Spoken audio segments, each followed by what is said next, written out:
어느 따뜻한 봄날 칼보리 언덕에 십자가 3개가 세워졌습니다. 칼보리는 나지막한 언덕입니다. 지나가다 고개만 돌리면 훤하게 다 볼 수 있는 평범한 낮은 언덕입니다.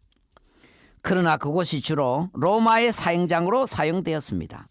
그날 아침 일찍 3명의 강도가 형 집행을 당하는데 특히 중앙의 십자가는 독특합니다. 이미 그 모양이 인생의 모양이 아니었고 심한 채찍과 가시자국, 못자국으로 보는 이마다 극한 전율을 느끼게 합니다. 그런데 이 3명의 죄수들이 뭔가 심각한 얘기를 하는 듯합니다. 아주 중요한 얘기 같습니다. 이 3사람 모두가 곧 숨이 떨어지는 사형수들인데, 그렇다면 이제 곧 죽어가는 사형수들이 무슨 중요한 얘기가 있겠습니까? 아마도 천하보다 귀한 영혼에 관한 문제인 것 같습니다. 다가가 보십시다. 첫 번째 강도의 말입니다.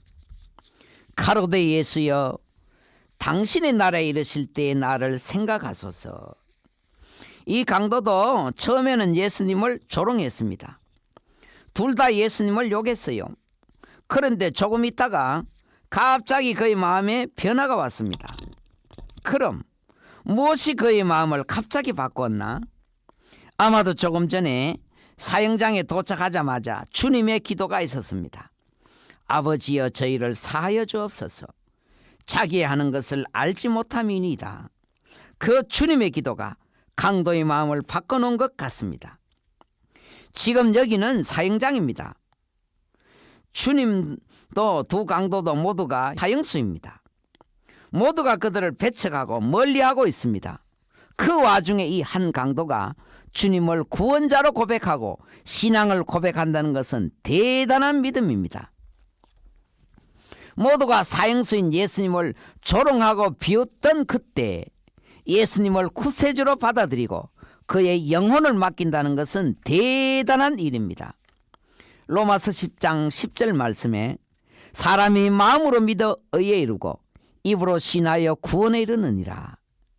이 강도는 로마서에 이런 빛나는 말씀이 있는 줄 아는 둥 모르는 둥 그냥 입으로 고백했습니다. 또 그는 주님의 나라가 있는 것을 믿었습니다. 예수여, 당신의 나라에 임하실 때에 죽음 너머의 세계를 믿었습니다. 내세를 믿었어요. 그 내세는 주님의 나라인 것을 믿었습니다. 대단한 신앙 고백입니다. 평생을 강도짓 하던 이 강도가 어떻게 하나님 나라에 대해서 알고 있었을까? 유대인의 왕이란 죄패를 보고 알았을까? 아니면 과거 강도짓 할 때 무심코 들은 소문일까? 여기서 우리는 복음 전하다가 결과가 눈에 안 보인다고 절대 실망해서는 안 된다는 것입니다. 오늘 이 강도를 보십시오. 그때 그 소문 들은 것들이 이제서 열매 맺고 있습니다. 이제 죽음을 앞에 두고 그의 기도는 너무나 겸손했습니다. 예수여, 당신의 나라에 이르실 때에 나를 기억하소서. 그래요. 이 강도에게도 부모가 있었을 것입니다. 가족도 있었고 자녀도 있었을 것입니다. 그러나 구원의 문제에서 가장 급한 사람은 바로 나입니다. 구원의 1번 타자는 가족이나 자녀가 아니라 나입니다. 내가 먼저 누구보다 먼저 구원받아야 됩니다. 예수여, 당신의 나라에 이르실 때에 누구보다 먼저 나를 기억하소서. 내가 일단 천국 가고 봐야 하는 것입니다. 그 강도의 신앙 고백에 대한 주님의 답변을 들어보십시다. 내가 진실로 진실로 내게 이르노니 오늘 내가 나와 함께 낙원에 있으리라. 주님 왜 이 땅에 오셨습니까? 죽음을 정복하기 위해 오셨습니다. 어떻게 죽음을 정복했습니까? 죽고 부활하심으로 죽음을 정복했습니다. 예수님은 아버지의 구원 계획에 죽음 앞에서 순종하셨습니다. 힘이 없어 마지못해 죽으시는 것이 아니라 스스로 죽음 속으로 들어가신 것입니다. 모든 인간은 육이 있는 한 구원받을 수 있습니다. 죽기 단 몇 분 전이라도 살아만 있다면 마음으로 믿어 의에 이를 수 있기 때문에 구원받을 수 있습니다. 그 대표적인 사람이 바로 이 강도입니다. 주님이 십자가에 달리신 시간이 금요일 아침 9시부터 오후 3시까지 총 6시간입니다. 지금 이때 시간이 거의 오후 3시입니다. 그런데 유대인은 저녁 6시, 일몰이 되면은 날짜가 넘어갑니다. 지금도 그래요. 우리보다 6시간 먼저 날짜가 넘어갑니다. 또 유대인의 안식일은 토요일입니다. 지금도 그래요. 내가 오늘 나와 함께 낙원에 있으리라. 여기서 우리는 천국과 지옥은 기다리는 대합실이 없고 바로 직행한다는 것을 알 수 있습니다. 사람이 죽고 나면 육은 잠깐 이 땅에 머물지만은 영혼은 머무르지 않습니다. 어느 중간 지점에 가서 초조하게 기다리지 않아요. 바로 영혼의 세계로 들어갑니다. 또 구원은 내세에서 일어나는 사건이 아닙니다. 예수 믿는 바로 그 순간에 호련히 순간적으로 일어납니다. 구원은 현재의 사건입니다. 시간도 걸리지 않습니다. 또 구원은 전적으로 하나님의 은혜이고 선물입니다. 지금 이 강도가 한 일은 아무것도 없습니다. 꽁꽁 묶인 강도가 뭘 할 수 있습니까? 그저 하나님의 자비와 긍휼만 바랐습니다. 그런데 입술로 고백하는 그 순간에 이 강도는 이미 구원의 반열에 든 것입니다. 이 강도는 착한 사람이 아닙니다.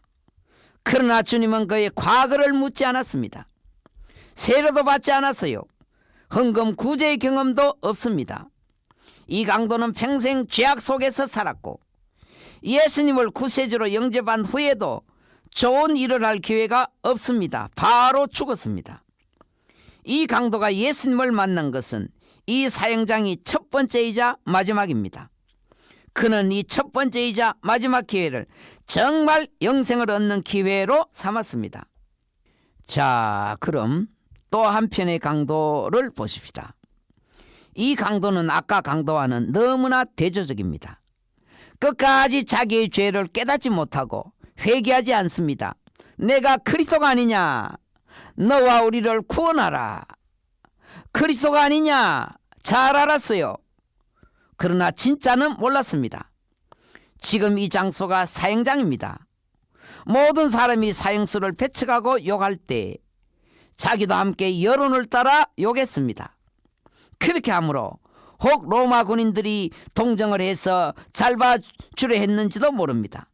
그는 죽는 순간까지 계속 입으로 죄만 지었습니다. 그래서 성도는 입술을 항상 조심해야 됩니다. 죄는 행동으로만 짓는 것이 아닙니다.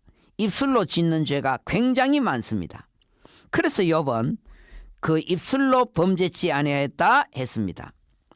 성도는 죽는 순간까지도 입술로 범죄하면 안 됩니다. 아무리 극한 고난이 찾아와도 입술을 지켜야 됩니다. 주여 내 입술에 파수꾼을 세워주셔서 우리는 늘 겸손하게 이렇게 기도해야 됩니다. 죽을 때 고통이 너무 심하면 그 고통을 참지 못하고 주님을 욕하는 사람이 들어있대요.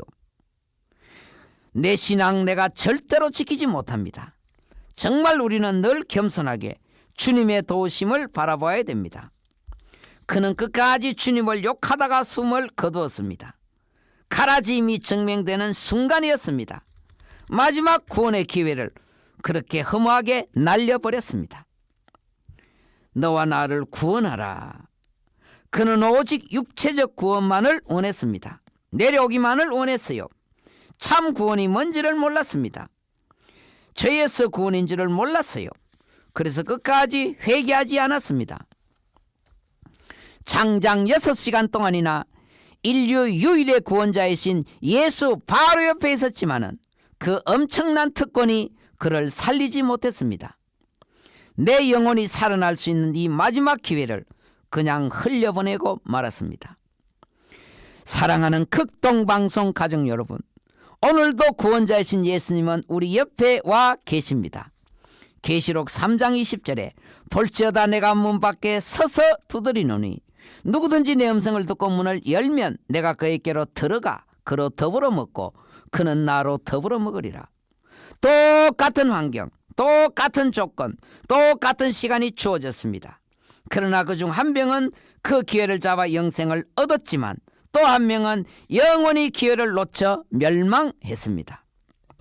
오늘 이 두 강도는 바로 인생의 축소판입니다. 누구나 인생에게 예수 믿을 수 있는 기회가 주어집니다.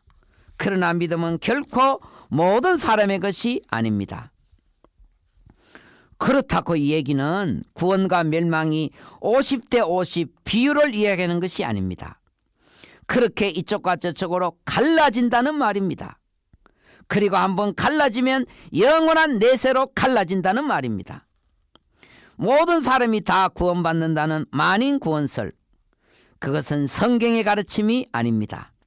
양과 염소, 알곡과 가라지, 좋은 고기 나쁜 고기, 슬기로운 처녀 미련한 처녀, 지금은 서로 섞여 있어서 누가 누군지 알지 못하지만 언젠가는 이렇게 분명히 갈라진다는 것입니다. 멸망당한 강도를 보십시오. 얼마나 구원받기 쉬운 환경이었습니까? 그러나 그 모든 특권에도 불구하고 그 강도는 진지하게 그 특권을 활용하지 못했습니다. 우리도 그럴 수 있어요. 열심히 신앙생활 하고서도 생명을 잃을 수 있어요. 충성봉사 열심히 하고서도 생명을 잃을 수 있어요. 내가 그리스도가 아니냐, 이 강도는 알 것 다 알고 있었지만은 그러고도 생명을 잃었습니다. 우리도 지식적으로 다 알아도 생명을 잃을 수 있어요. 지식은 신앙이 아닙니다. 주님을 만나야 되고 내 마음속에 그물을 주님을 담아야 됩니다. 예수를 믿는다는 것은 생명이 두 개란 말입니다. 그것이 이중중자를 써서 중생입니다. 나의 마음속에 예수님 들어오시면 그때 생명이 두 개가 되는 것입니다. 이 사건이 있은 후에 곧 세 명 모두가 숨을 거두었습니다. 그러면 구원받을 기회가 완전히 없어지는 것입니다. 육신은 모두가 똑같이 내려졌습니다. 그러나 영의 세계는 천국과 지옥으로 영원히 갈라지는 것입니다. 이 모든 것이 십자가에 달려있는 6시간 동안 벌어진 일들입니다. 그래요, 인생은 알고 보면 6시간입니다. 인생은 기껏해야 짧은 6시간.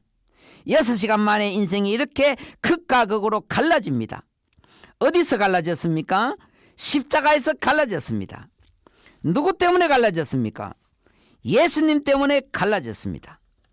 한 강도가 신앙의 고백으로 말을 먼저 걸어왔을 때 주님은 성실하게 구원자로 답변을 해주셨지만, 그러나 끝까지 반항하며 불신앙으로 말하며 고백했을 때 주님은 아무 말씀 없었습니다.